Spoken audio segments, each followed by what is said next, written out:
Salut à tous, c'est Vincent pour la chaîne de Presse Citron et aujourd'hui je vous présente le test du DJI Osmo Pocket.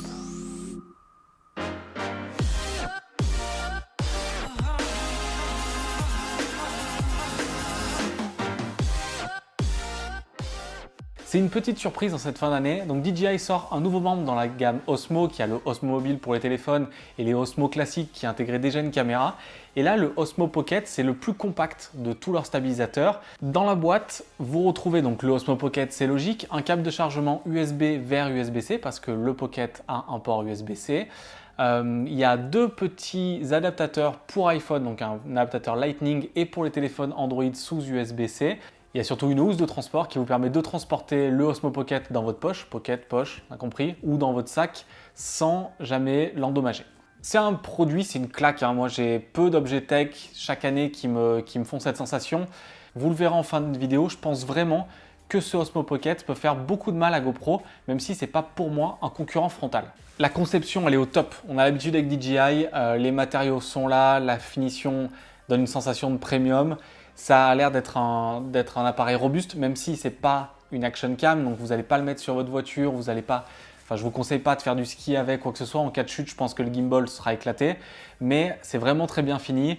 DJI a donc intégré la recharge par USB-C.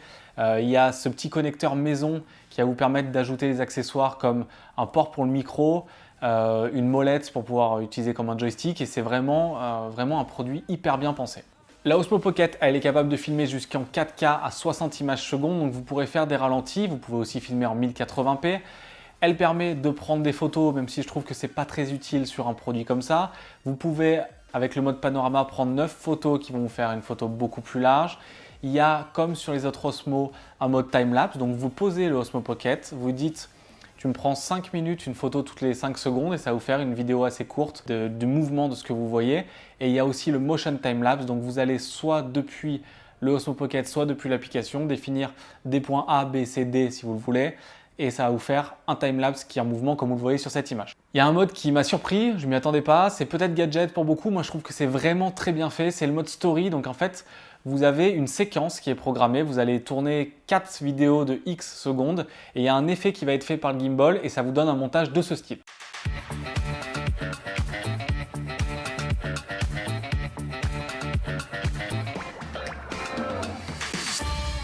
Et je trouve que ça rend plutôt très bien, surtout à l'ère des réseaux sociaux où on peut partager facilement.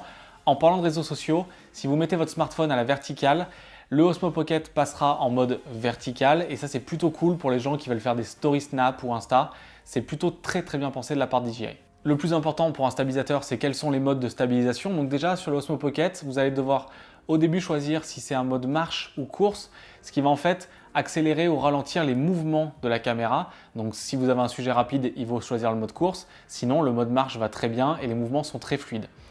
Ensuite, il y a 3 modes de stabilisation. Le premier, c'est le mode suivi. Donc en fait, ça va suivre ce que vous montrez et la caméra va donc fluidifier tous les mouvements. C'est le mode le plus commun.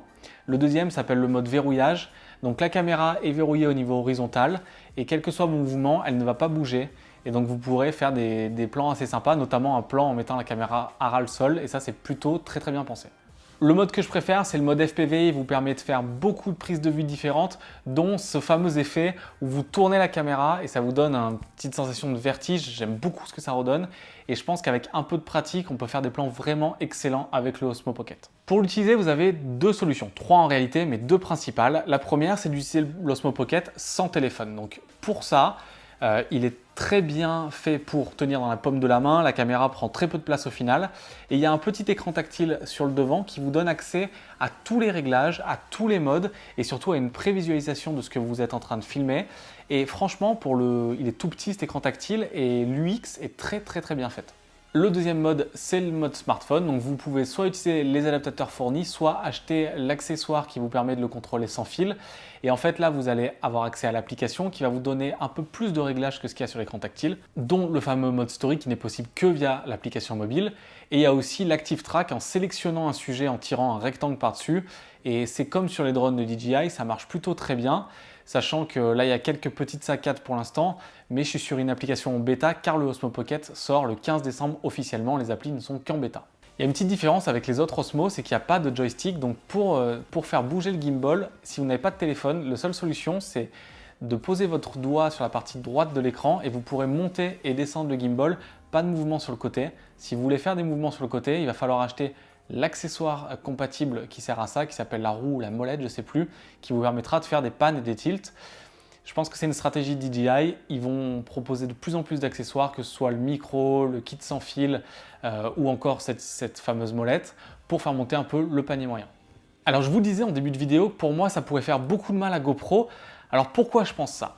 En gros, pour moi, les gens qui achètent une GoPro, une partie des gens qui achètent les GoPro ne l'achètent pas pour la bonne raison.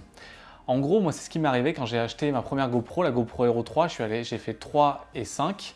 Et en fait, je me suis rendu compte au bout d'un moment que la raison pour laquelle j'avais acheté ma GoPro, qui était de filmer mes voyages, n'était pas adaptée. Parce que quand je voulais filmer dans des monuments ou quoi que ce soit, je devais tout de suite mettre une perche ou une poignée.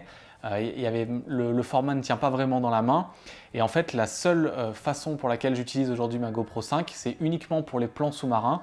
Et pour mes voyages, je filme avec un RX100 ou un A6300. Par contre, je pense que ce Osmo Pocket, ça aurait pu être ma caméra de choix à ce moment-là parce qu'elle ne prend pas du tout de place dans la poche ou quoi que ce soit. Et c'est hyper simple de faire des plans vidéo super intéressants.